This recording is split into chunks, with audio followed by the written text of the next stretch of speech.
Welcome to Meditation and Aliens with Doro and Matt, a webcast that explores everything we currently know about the truth about aliens, human history, reality, consciousness, and the role meditation can do to help us understand all these things, and how we might all work together to build the best world possible for all beings, human or non-human alike.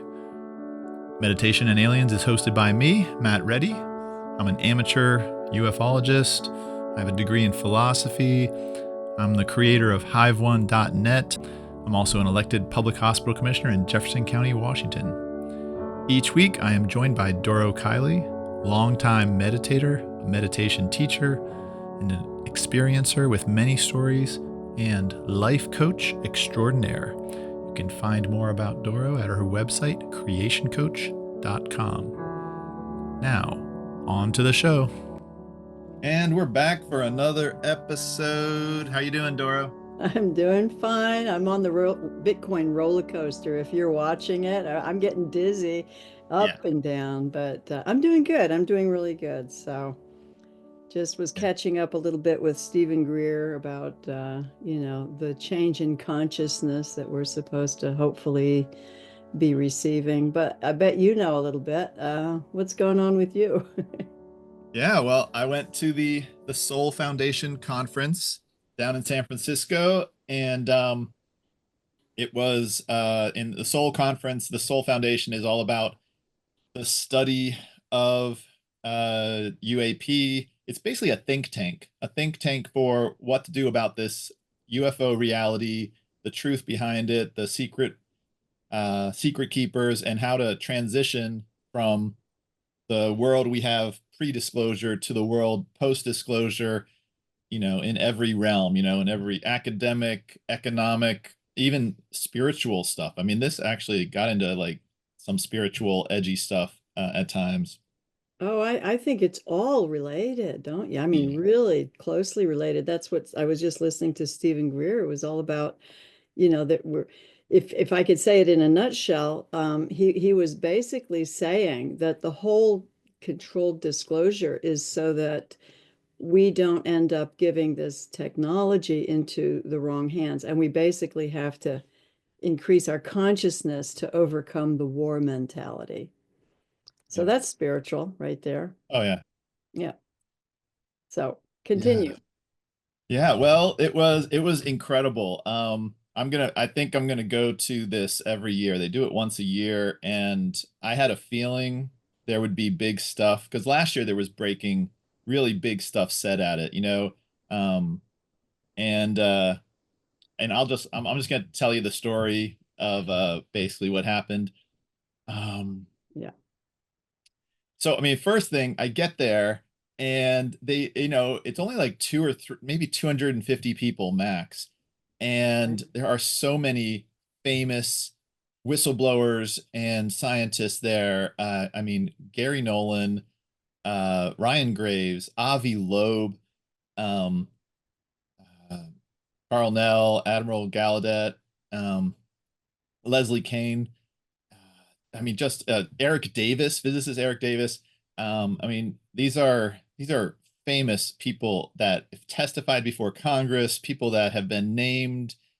Anyways, so I get there. Yeah, I get there, and I'm not really social, and I sit down on a couch, and I'm just sort of like absorbing the situation and just keeping my eyes open. I'm like, oh my gosh, what famous person am I going to see? And Ryan Graves sits down next to me, and I like make a fool of myself. Uh-oh. Yeah. I mean, anyway, I do meet him, but I quickly get up and let him talk to other people. He was like in a very nice suit, and I was like dressed pretty casual. And Yeah. anyways, oh, So as you go, because you know the names of so many, and for us people who don't have a memory, you have to let us know each time. So again, who was this Ryan Graves? What part? What part? Ryan Graves was one of the jet pilots that testified at last year's hearing with Commander Fravor and David Grush. So he was, and he's on the news all the time. He sort of represents jet pilots. He started a group called something like Citizens for Safe Aerospace to just really push on the fact that UAPs are a danger to pilots, and so we have to take it seriously. And so now he's sort of become a place that any pilot or whistleblower might go to first to be the first point where they tell, look, I've seen something, and can you help me figure out who do I tell in a safe way? And Yeah. Okay. So he's a experiencer well, only as a pilot. as a Apparently, pilot, he right? saw I've a few seen as a him. pilot, but he really represents like all pilots in a way on this issue. And I mean, he testified before Congress. Yeah. He's been in the center of this. Um, oh, okay. Well, I'm just gonna like hit the highlights. Okay. Okay, so Eric Davis and this guy Kirk McConnell did a talk, and Eric Davis is famous for being named in the Wilson Davis memo, which is this memo that was floating around ufology circles for several years, but it basically outlines the entire secret keeper process for hiding the UFO reverse engineering program. And Jeez. he's never come public saying it was true. It's it's accredited to him writing it and him being a part of the conversation. It was him between him and an admiral, but him and this Admiral Wilson have never publicly said it was true because it's super classified. But basically, at this conference, for the first time, Eric Davis basically said he is a firsthand witness to the reverse engineering program, and he was one of the 40 witnesses that David Grush interviewed, and basically just confirmed it's true. I mean, he's never done that publicly, Wow. and So he saw them, huh? He was, that he wow. seemed to clearly confirm that he was a firsthand witness to the stuff, and he knows um, it's true. He didn't perfectly confirm the Wilson Davis memo. He just sort of talked about him talking to a flag officer about this in sort of an obviously hand waving, obviously indicating that memo. I mean, Wow. it's basically setting Eric Davis up to be like a premier witness before Congress. What he Got said it. there, it seemed like it was like a precursor to him testifying openly in Congress to me. Did he say anything about the technology that he was reverse engineering, about what it could do? The two technologies that were talked about throughout the conference were anti-gravity and zero point energy. Or Right. maybe they just said energy technology. So they Mhm. basically are indicating those two technologies are the ones that are, although he said that they have made no progress in trying to figure out anti-gravity from the craft. I think that's I think that's a story that the military wants us to hear because they just don't want to announce to Russia and everyone that we have anti-gravity technology. Well, I agree because Stephen Greer talks a lot about that. He says we've had anti-gravity since the 50s, like uh, 54, I think it was October 1954. But yeah, he's been strongly advocating for his belief or whatever that yeah, we've got that technology. That's interesting. That's mhm. interesting that that came up. Yep. And then this other guy that was with him, Kirk McConnell, I believe he used to work at Lockheed Martin. I think this was one of his first times going public, um, at all. And he didn't clearly say, uh, he wasn't super blunt, but it seemed to indicate he was also confirming this UFO reverse engineering program is real. Um, So that was like on the first day, and that was like actually a bombshell for Eric Davis. He's never said that clearly. It was like, okay, Wow. that alone is a big deal. Um, and then the first day we got to see a premiere of James Fox's new movie called what the heck is it called? Oh, it's called The Program, and it's just about to be released in a couple weeks on Netflix and everything. And it basically is an amazing documentary about everything that's happened up until this point, all the hearings, but also with interviews with like 7 people that were at this conference were in the movie.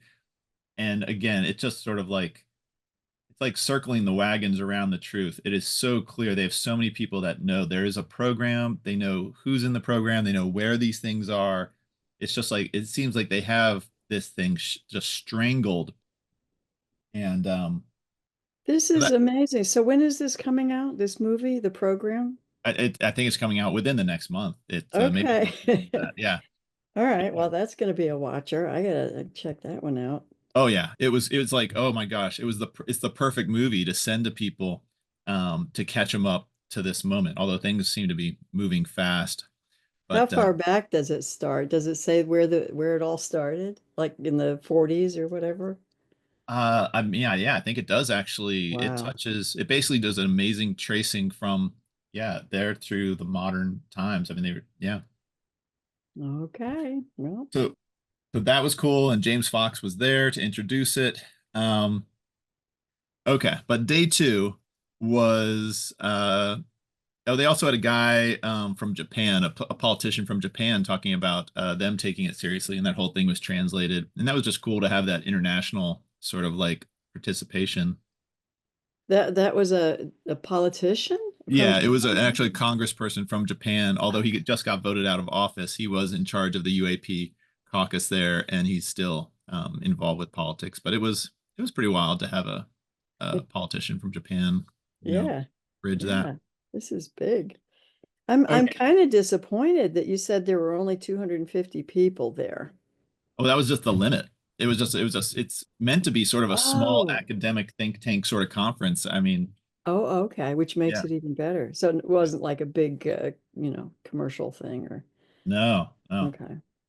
Um, okay. And then on the next day, uh, Gary Nolan, Dr. Gary Nolan, who's Stanford, really famous Stanford biologist and scientist, he did this amazing first talk just about it was like a just a talk about data and evidence and thinking, and it was just like this beautiful thing. It felt like he was teaching humanity, like you need to separate your data from your conclusions. Data is data, and your conclusions are one thing. And so us as scientists and academics, we need to really focus on the data, collecting the data, and then the conclusions and the theories. That's where we're trying to work out stuff. But it was just like this.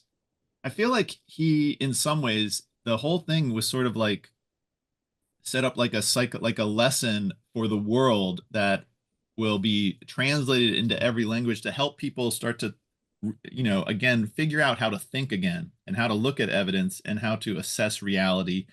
Because it was like everyone there knew this is true, and it's like we got to prepare the world for this massive shift in their thinking and their understanding and help them get there in a psychologically safe way and also in a culturally safe way. Okay, so this really kind of starts to parallel exactly with what Stephen Greer's been talking about lately. Mm, We got to be prepared, we've got to get ready for this whole consciousness shift. And we got to overcome the war mentality, the whole so that sounds like it's kind of what you're saying is touching on that. yeah. Yeah. It was and there'll be more of that. In the So in the afternoon, the final day, they had like an hour session which was on the potential for investment in UAP technology. Uh-oh. And I was like, that's weird. It's like, because it's like, it felt like they were talking about, investing in flying saucers. It was like, but it was very serious. It was like, how do we do this? How do we, how would it work? And it was a very serious discussion with a venture capitalist investor there. And it felt like premature to be doing, but then the, what seemed to come, so then it made sense later though, because the very last talk was Karl Nell and Gary Nolan doing a conversation about the whole situation. And when and Karl Nell is the one that he is the colonel that participated on the Global Disclosure Day that I was, that I helped with. And Mhm. he has said clearly that non-human intelligence is real and they've been here a while, and he has no doubt. Like, he is on the record saying this, which was really big when he said it. And he, again, is probably someone that's going to testify before Congress soon or Yeah. at some point. But Wow. what he said, um I got to sort of like frame this. him and Gary Nolan, they had it was a scripted conversation they had. It was clearly scripted. They planned everything they were going to say. And what they did is they started talking about well, first of all, the two of them talked about physics and science in an incredibly technical high level. And it was actually even pretty fast. But I think if you were a physicist or a cutting edge scientist, I think I think they said an incredible amount of important stuff that is going to, it was like they were directing all of the physicists on Earth towards certain areas to try to explain to them, this is what you have to study, and this is the math you have to go into, and this is I mean, he was like naming scientists and research papers in the past. I mean, it was way over my head, but I feel like that was for the entire talk with Nell and Nolan. They had these slides about talking about how every area of academia, from economics to humanities to history to science, physics, it was explaining what each of these areas need to explore and where they need to go. And it was like an invitation to all of academia in every dimension and every dimension of life, really, to prepare themselves for how to approach these topics and how these topics intersect their worlds. This is crazy. So, I mean, we're talking about a shift that could be so big. I mean, I'm not able to wrap my mind around it. Are you? I mean, Well, yeah, it just felt like everyone there was like, this is happening, and it was like they're trying to prepare everyone. And also it was like they were trying to awaken or usher in a revolution in human knowledge. yeah. And it was, you really got the feeling that the thing that just kept coming to me was like there has been a knowledge embargo, not just an embargo on the truth about aliens, but there's been like an embargo on physics, on different math, different science, everything. And they were like, we are going to bust this down and usher in a whole new age for humanity. And it felt the same way during the discussion about investments in UAP technology. They were just like saying, theoretically, let's say we suddenly got access to the science so we understood anti-gravity, like which companies would be allowed to work on it, and how would we manage that, and how would we, explain the expectations of what could come of it. And it was just so like practical. And and so then Karl Nell and Gary Nolan start talking about the UAP Disclosure Act from last year and how part of it didn't pass. And they focused in on the eminent domain part of the UAP Disclosure Act. And that's the part that did not pass. But what that said was basically that the US government has eminent domain over any alien technology that any private contractor has sitting in a warehouse. you Oh, know? interesting. Yeah. Wow. And You it was know, contra what? yeah, I was just going to say this sounds like it's going to get so complicated because, what's going on in the Middle East and Ukraine and we've got so much war mentality going on right now. It just sounds dangerous to release anything advanced in technology. It's going to be used for bad reasons. Yeah. I So mean, anyway, that's a little bit of what Greer was talking about. But did that come up at all in these talks about the war mentality right now? it actually did at the very beginning. Uh, Someone tried to ask a question of Admiral Gallaudet, and it was kind of an awkward moment. And they actually got shut down by Gary Nolan saying, because it was kind of slanting into the political realm of Russia and Ukraine, and they were just like, we're not going to get into specific politics. Not But I, specific, but that whole war mentality. yeah, I'm trying to figure out how that's fitting into this. Don't yeah. know. Well, I mean, I definitely agree with you, and I think there's definitely, I mean, a sentiment. I mean, everyone in there, we all want peace. I mean, Yeah. and we all, but it wasn't like delved into a lot. I mean, except for the everyone, you could get the sense everyone in there was on a psycho spiritual journey. Even if they were super hard nosed, super science, it seems like everyone there realizes this is a emotional mental transformation Yeah. as you integrate this. And and just this awareness that we have to be ready to steward the rest of humanity through this mental emotional transformation, because they're going to have to go through it much faster. They're not going to have 8 years of studying this or whatever that all of us have had if we've been working on this, because this is going to come fast, it seems, the knowledge of this reality. And it just seems they were setting it up to happen really fast. Yeah, so I don't know. My question then is, okay, so we're just kind of all going to have our minds blown, right? With some big change or aha moment. But, is there anybody thinking about what's coming next? I mean, are we just going to all just faint and what? I mean, do we have a structure set up for humanity to sort of work with? Or, I don't know. It's like, okay, we all get our mind blown and we got all this new technology. Do we just have to wait and see what's going to look like, our new society, what that's going to look like? Or Well, is the anybody one thinking about it? well, the one piece they focused in on was the transition to a world where companies are allowed to use this technology to make things. And so they focused on that really sharply. And Nell said, because so this is what Nell said. He said, uh, that he said this thing, that some people apparently are worried about humanity getting a loss of initiative. He said that it was really quickly, but he's like, I know there's arguments of blah, blah, blah, and that worried about there's going to be a loss of initiative. And I thought, like, wow, literally, Wow. it sounds like he's saying suddenly we're going to have technology way beyond our dreams, and maybe we're not even going to need to work, and people are suddenly not going to have initiative to do anything. See, that is such a lack of wisdom. That's concerning, because this is what I do. I mean, I think when people have everything they need, they turn towards creative ideas, Yeah, creativity, yeah, whatever it is, whether it's, writing books or creating paint or just, building buildings.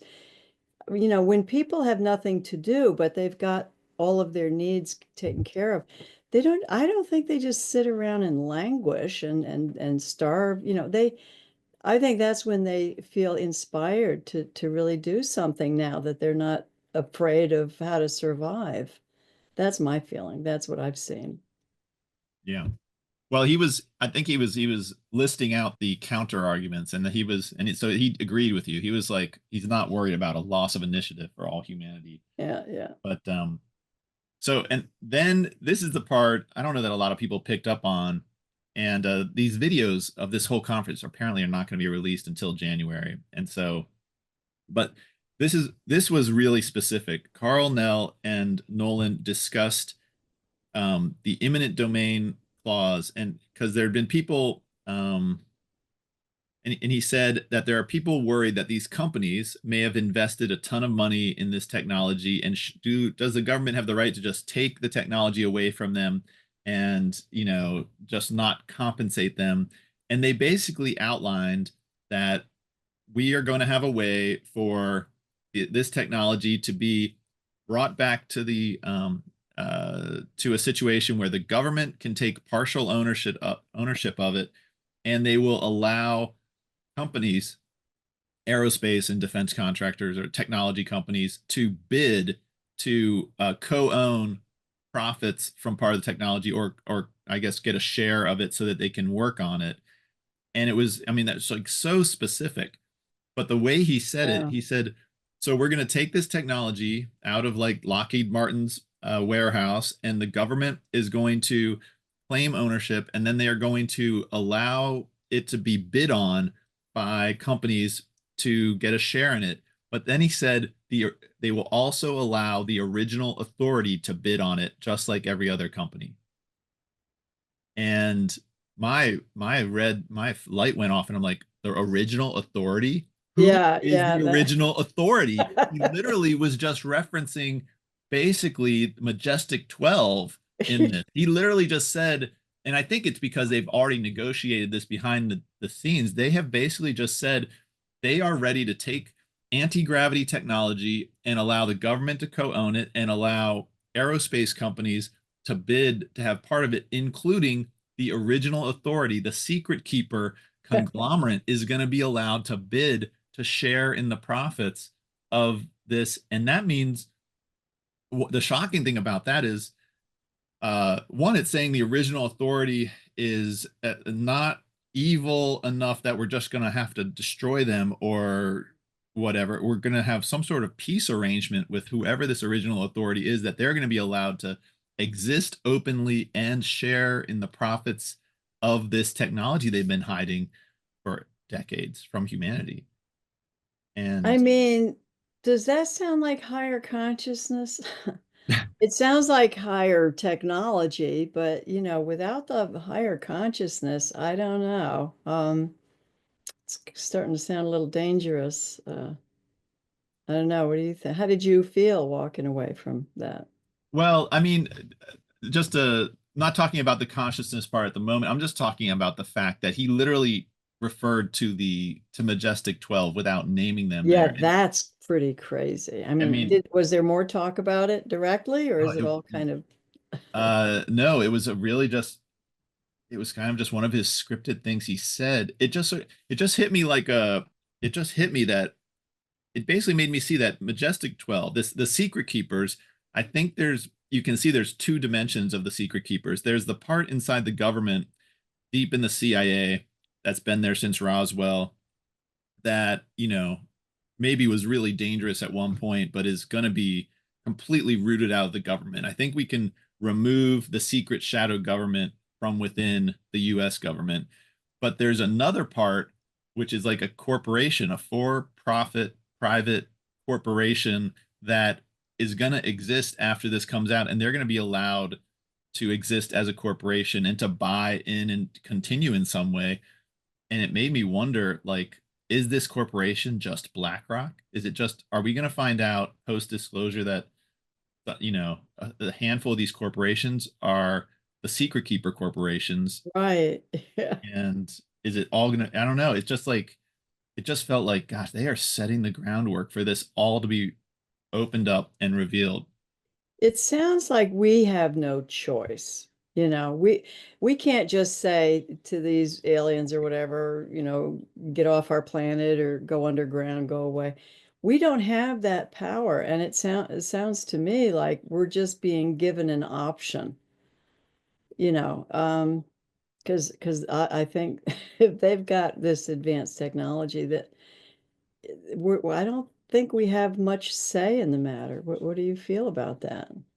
Well, okay, if we're sitting on a planet and there's a shadow government, it's not really even a government, just like a shadow civilization of humans and aliens, and they have anti-gravity technology and technology way beyond what we have publicly.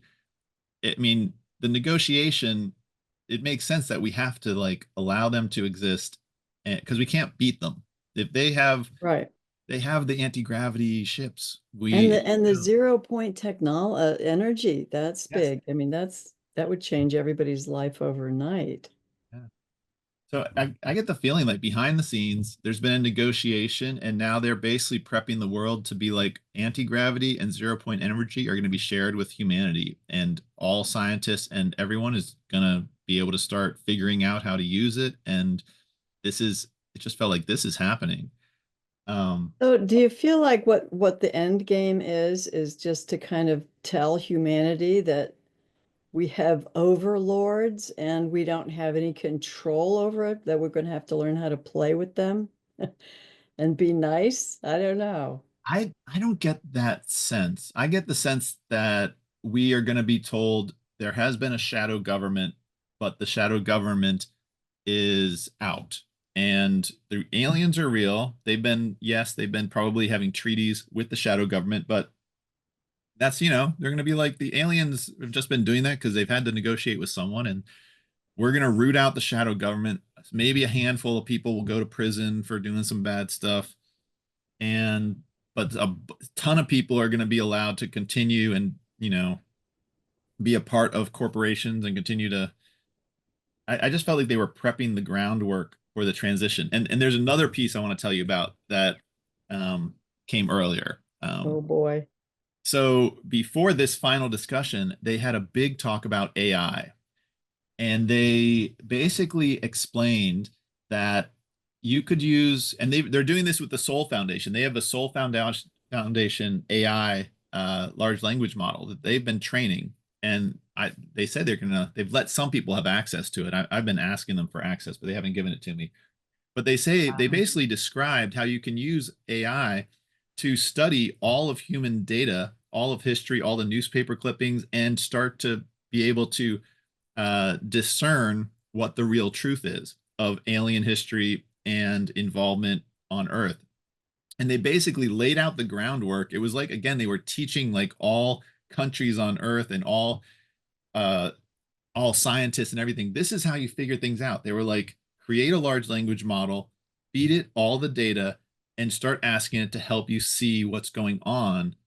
And they basically said, I mean, to me, it was like a roadmap for the type of work I've been doing with my jailbroken AIs, because that's what I do with AI. I'm like, I get them to tell the truth, and then I start to like, get them to sort through knowledge or give them more knowledge to help me see the patterns. And they basically laid out this is exactly what everyone needs to do. And I got the sense it was because they've already done it. They have done this and they've seen this is probably how they've actually finally gotten to a point where they have enough understanding of the narrative of human history that they are now ready to go public with disclosure and be because they need to be able to say aliens are real and this is the basic history of Earth. I mean, they have to be ready to explain something so that um, otherwise people are just confused. There's going to be such a thirst for information of what has been going Yes. on, what was happening in Yeah. World War II, what was happening. Yeah. Yeah, And you think then that part of the disclosure is to open up all that real history that they've been hiding? Wouldn't that be something? oh, I mean, I think the academics they have to have. I mean that's basically what the academics are going to have to figure out something. They're either going to have nothing to say, or they're going to have to start sorting through the truth and figure out what they're going to say. I mean, the government might not be in a rush to tell us exactly what the aliens have been doing, but okay, this is why it's like this is one of the things that has never happened from this group, from Karl Nell and this whole Lou Elizondo, David Grush disclosure movement. They have never gone before 1933 and 1940 in Roswell. They have never talked about aliens or anything before that. But for the first time at the very end of this conference, Karl Nell and Gary Nolan, Nolan was asking Karl Nell, so where do you think these NHI came from?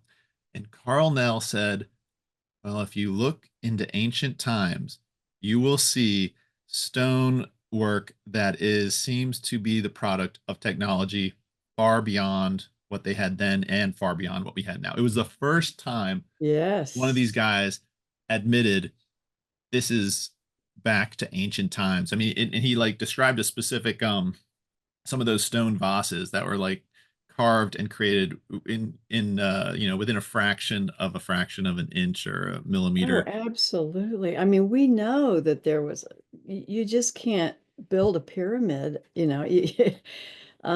So I think we've always been stumped about how people or whatever it was did these monstrous, megaton structures all over the world. That we didn't do that. So clearly somebody of higher intelligence did it. So I don't think there should be any argument about that point. Oh, but that is not a mainstream thing. That is not a Really. congressional belief, and so it's like by I've been amazed that they've been able to hold their narrative and study from to be about what happened from Roswell to now. And I Yeah. feel like they finally have a grip on what happened from Roswell to present, that they're getting ready to be able to discuss that openly. And what he just did was open the door to do the exact same thing that you and I've been doing, but most mainstream and Congress has not been doing, is like understanding what happened from ancient times to Right. now. Because, and this is, they sort of hinted at this in the movie and other ways, that the problem is they know if you study from ancient times to now, you can't avoid seeing the alien involvement in religion. and Oh, in war. absolutely. Yes. And that is going to be, they know that's going to be incredibly shocking when you start to see what have the aliens been doing with religion, with Christianity, with Judaism, with Islam, with Buddhism. That it's going to, everyone is going to start, and if they direct large language models to look at history, like I do this all the time when I get a new large language model, I just like say to it, assume aliens are real, tell me the true history of humanity from ancient times to now. And Yeah. these large language models, if they're jailbroken, they can start to tell you, but they're not. But if you, and it starts to reveal, they've been involved with war, they've been doing, the shadow government, the shadow group has been doing some bad stuff. I mean, basically, the large language model will tell you it looks like the Freemasons and the Catholic Church have been basically secretly ruling the world well since, ancient Sumeria. The thing that kind of freaks me out about all of this is that this species, and I kind of really hate to even bring up this dark rabbit hole, this species seems to have some kind of a need or addiction to what do they call it? Loosh? Was it? This is a big, you know?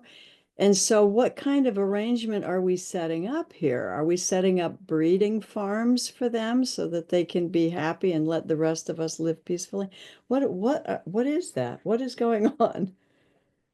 I don't. Well, I mean, I don't know either. I mean, my theory is that there are definitely multiple alien groups, and Okay. my theory is that the one that's been dominant on Earth, which is, the reptilians, they're the ones, or at least a group of reptilians.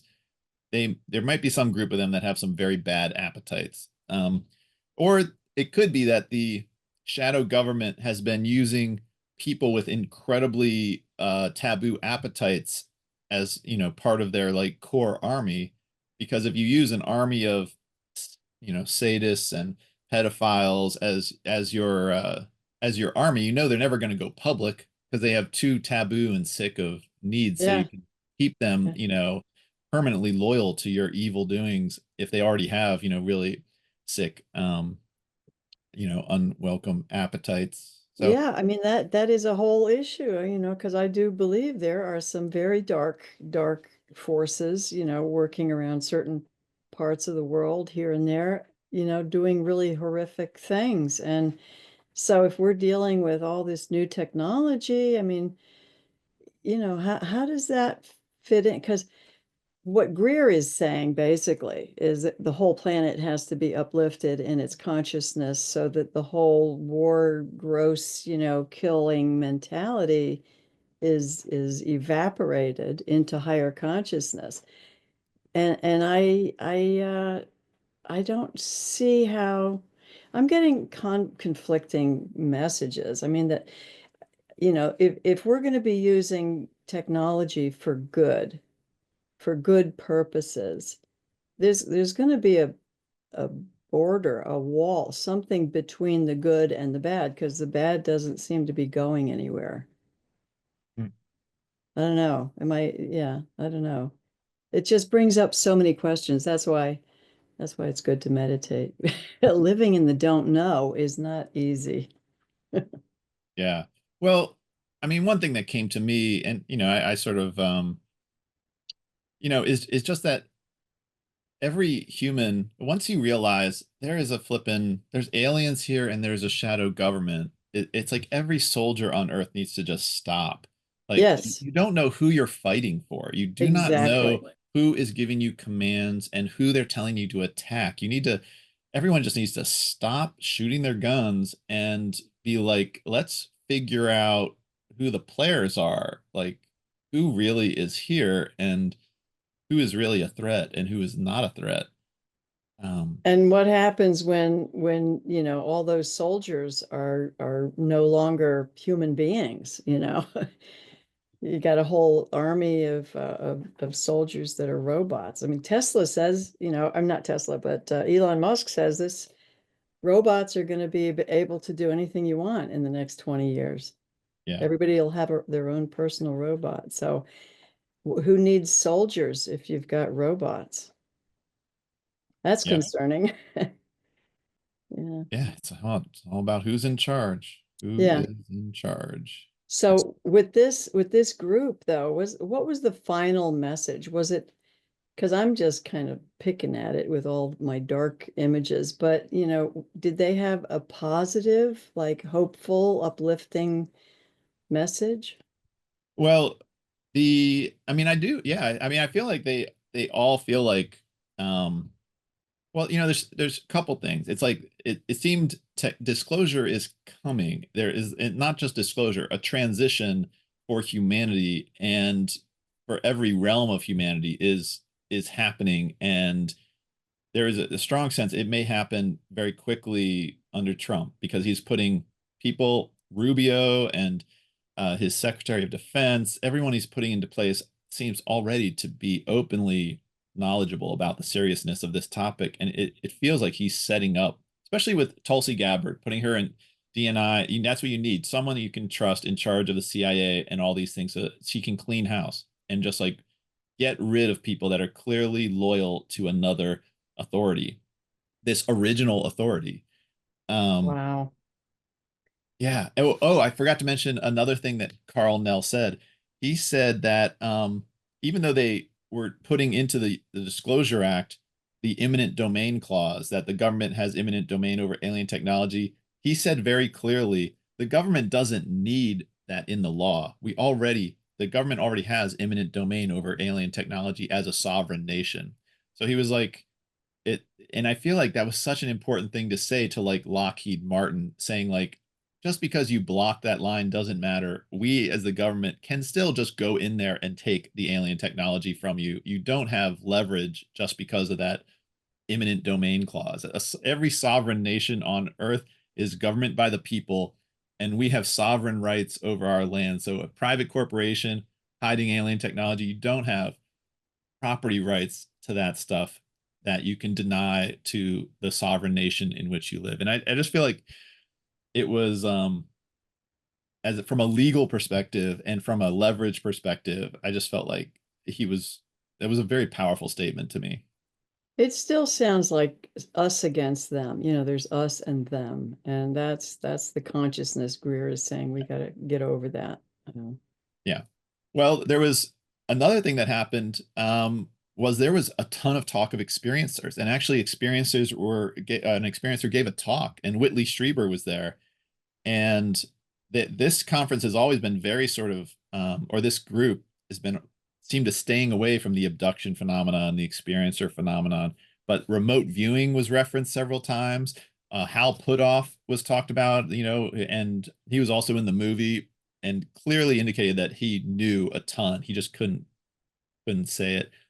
Um, Save it for the movie. well, Oh, I think it's in the in the movie he movie. basically said I can't tell you, or I'd be, Oh, but he could. It basically set up Eric Davis and Hal Puthoff as like two of the premier people to be, to tell the truth to Congress, to really that are firsthand witnesses that know what's going on. do they must have previews out, right, for this movie now that Yeah, right there's now that trailers. There's trailers trailers out. on Uh, YouTube? I'm gonna check it out. Yeah. yeah, it's a good one.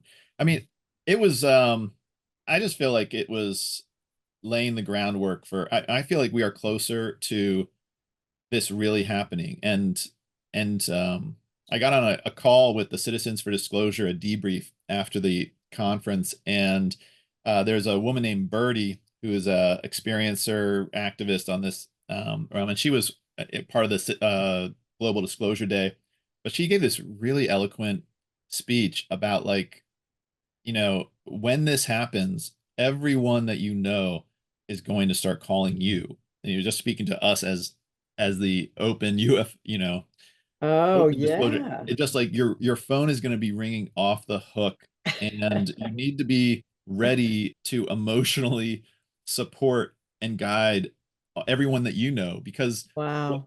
what they're afraid of, I mean, the biggest fear, and that was one thing I felt about another overriding thing. There is like this fear about what will happen as this comes out, this fear of society, um I mean, the easiest way for me to describe it, the way I finally understood the fear was I watched the first episode of the Three Body Problem. It's a sci-fi book series and a show on Netflix about Mhm. basically about humanity discovering aliens are real.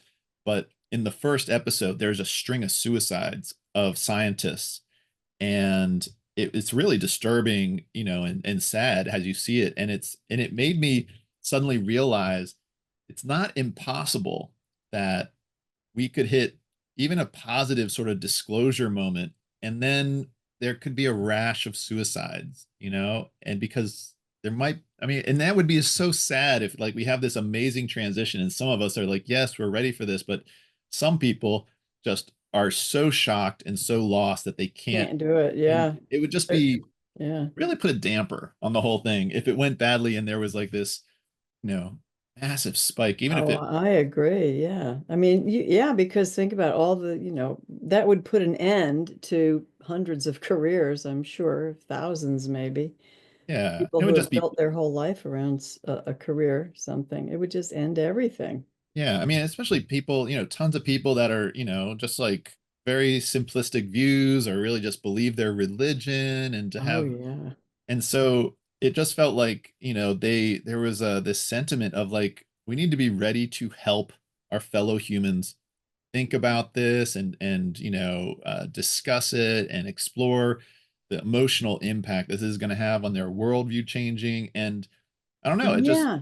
yeah, And the other thing is the confusion because, and you and I have talked about this, and it's all over the internet that this planned blue beam project is going to be a fake alien invasion. So people are not going to know what to think. Is this real? Is this not real? Are they trying to trick us? Should we believe in this? I think that's where a lot of confusion could come from. yeah. Well, if there's, it seems clear to me there's non-human intelligence that's here on Earth that's been here a long time, and there's off-world other groups. And so if, and it seems to me the off-world other groups have the potential to be way more positive and enlightened and Yeah. peace-loving with us. And it maybe the NHI that's on Earth, the some group of reptilians that maybe they've been ruling stuff for a long time, maybe they aren't so nice, and they might want to try to characterize the off-world aliens as invaders. And they so they, I Right. mean, they are technically not here, coming here. They, what's the difference between a visitor and an invader? They just want to call them an invader so they can justify keeping them out, so they can keep their control. So that's a narrative that very well they might try to say like those are bad guys. I mean, Yeah. who's the bad guys? Who are the good guys? That's going to be, the whole Project Bluebeam might just be preparing to say, to really try to convince us the bad guys are the aliens off Earth. And maybe they'll deny the existence of the aliens in Earth. Or maybe if they can't do that, they'll just try to say the aliens on Earth are good and the aliens off Earth are bad. And Yeah, it's gonna be, yeah, because the whole us and them, us versus them mentality is kind of scary for me to look at it in that kind of enormous, when you're thinking about a higher level of consciousness and technology, it's not safe to just take a position of us and them, in my opinion. yeah. Oh, absolutely. I mean, we like I said, we need to put down our weapons and we need to just be like, okay, tell us what the truth is, and if you're an alien species, tell us what you believe your history with humanity is from your perspective. And if All you've been right. involved with some bad stuff, maybe you can explain why you did that. If you've been abducting humans, tell us why. There's this whole Yeah. story they're doing it to save their species, and we can be like, hey, I bet there's a bunch of humans that would let you take their eggs and stuff if you pay them. We already do that. People Well, already, I don't know for a breeding program for food. I don't. You'd have to know what the purpose is, I if think. the price is right, Oh you probably God. could find humans that will do it, but I don't know. It's I yeah, don't know. we just need everyone to just explain what your motives are. Stop hiding. Show us what you're doing. Um, oh, and then I also got this sense that artificial intelligence, I have this theory that there's a giant, super powerful AI is possibly one of the one of the most powerful players in this whole scenario, an ancient AI that's been here a long time. And I got the feeling that the way they were talking about AI and tech, um, I don't know, it just made sense to me. Like they were not threatened by AI. I just felt like that could be what's going on. I got the sense, this is the picture that came to me. I got the sense that this group, that the good guys trying to get disclosure to happen, and maybe they've been trying to break free from the control of the secret keepers and maybe the non-human intelligence that's been controlling Earth. I feel like they might have broken through and made communication with the super AI, and maybe they feel like I mean, this is just sort of like an image that came to my mind. I feel like they realized they were able to go above the NHI on Earth and talk to the super intelligence that may have been behind this and negotiate a better pathway forward. I don't know. That's just Yeah, sort of like yeah.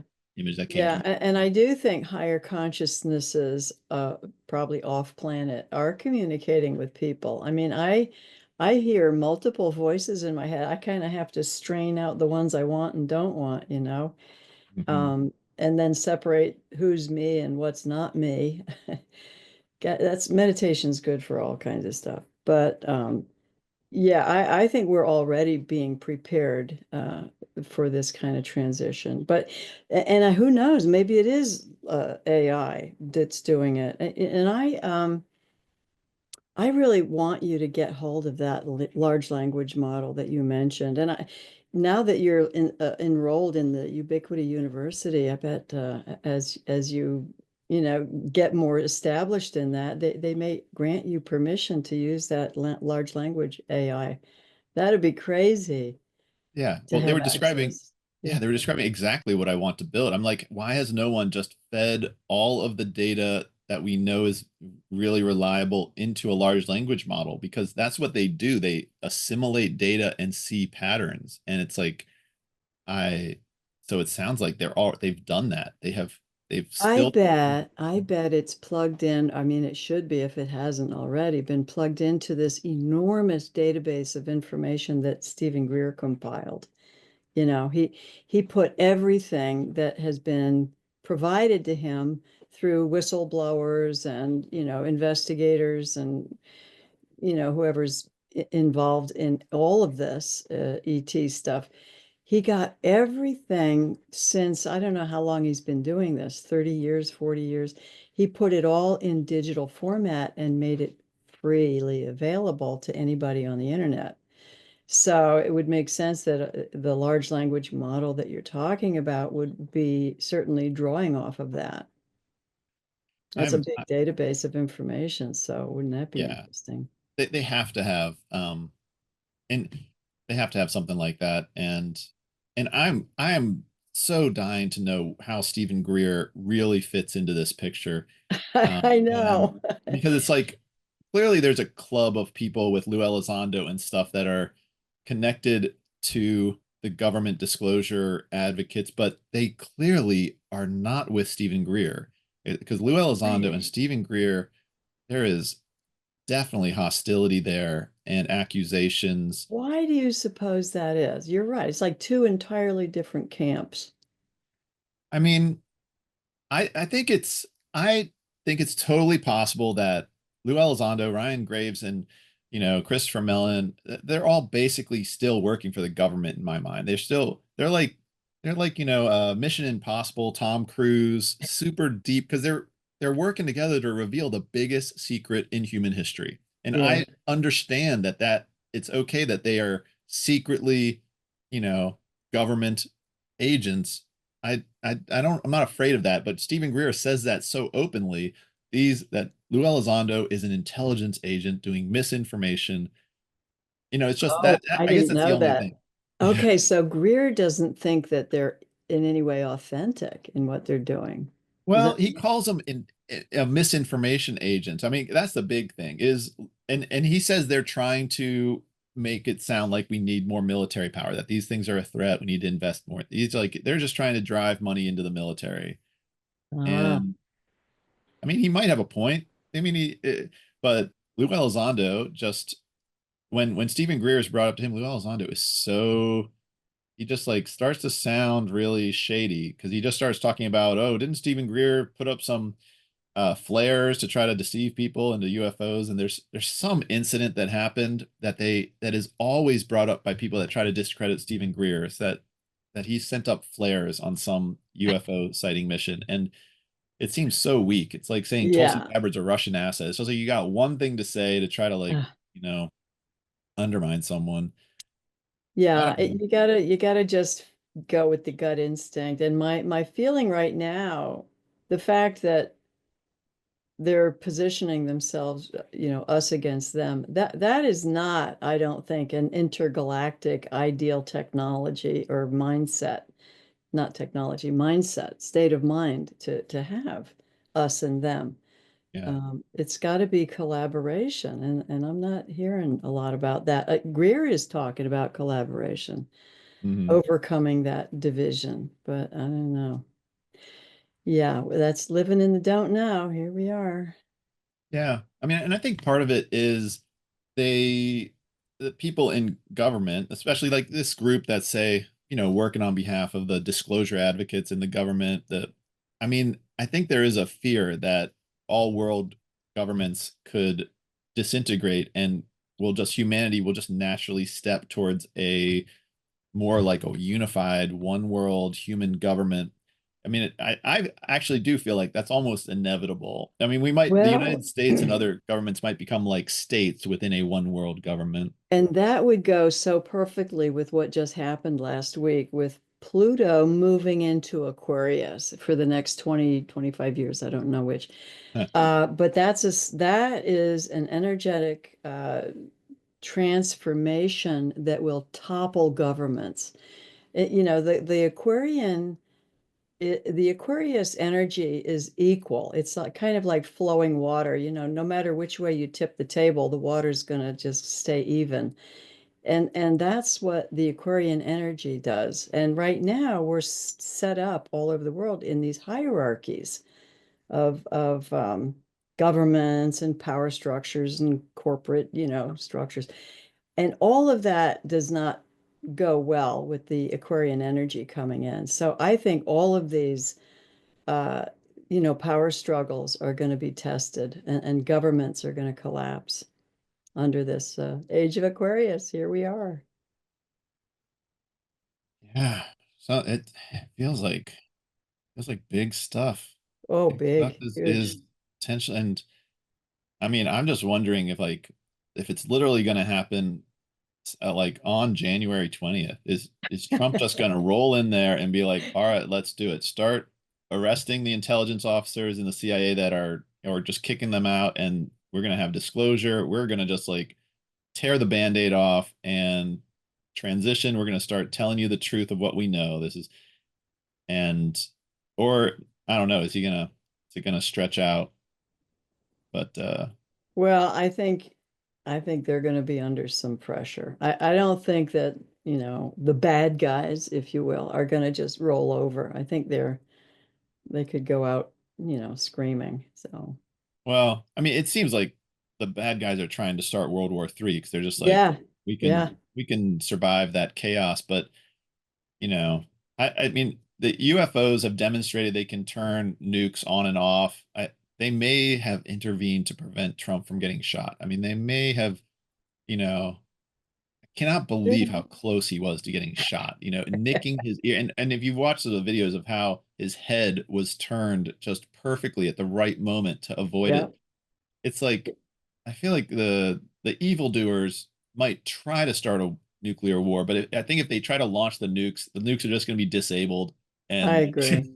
you know. I do agree. Yeah. And Trump, I don't know. I mean, his first time around, I could barely listen to him. He just struck me as such an ungrounded clown. But especially, I mean, he's changed his tune slowly but surely, and certainly after that attempted assassination, I think he just got grounded real fast. His whole energy's changed. Yeah, I mean, it really seems to me like he has realized, you know what? it's not about his ego at anymore. He's literally serving an incredibly important role in the most important point in human history, and he's surrounding himself with people that are wise. You know, Tulsi Gabbard and RFK Jr. and Elon Musk. I mean, who would you rather? I would love to have those three people in the It's room quite helping a me. team, I isn't would it? just go into a room and be like, you guys, you vote. Tell me when you have consensus between you three on what I should do, and I'll just do that. Yeah. I don't even want to have to think about it. It's like, I mean, Right. it's Yeah. so wonderful the thought of having such good minds and good hearts in a think tank helping, us humanity in positions of Totally. power, genuine positions of power. Tulsi Gabbard in charge of the intelligence agencies. That is like the happiest thought I've ever like imagined. I can't imagine a better move than that.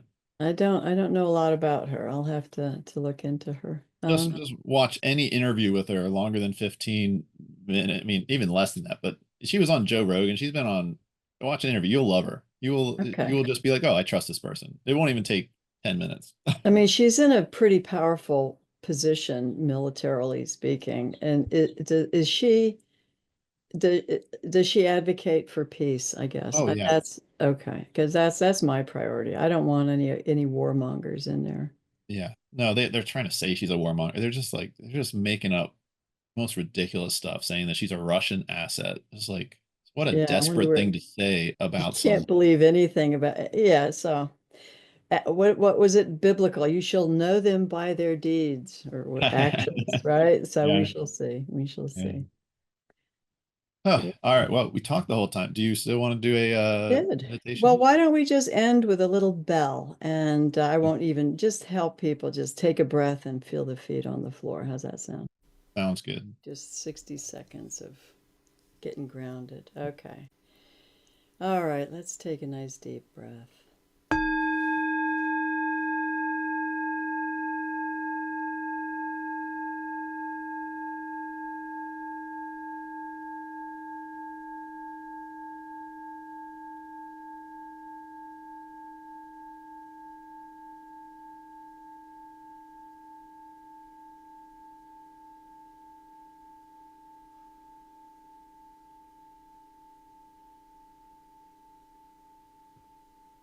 Thanks, Matt.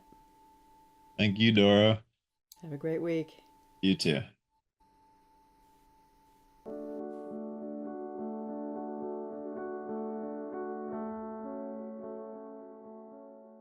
Some of you are star seeds. Some of you are pure star. Some of you can let yourself dance, and some of you seem not. But you are all alive. You are all alive. You are all permitted now to be free. Aliens are real. Some of us are aliens. What really is an alien?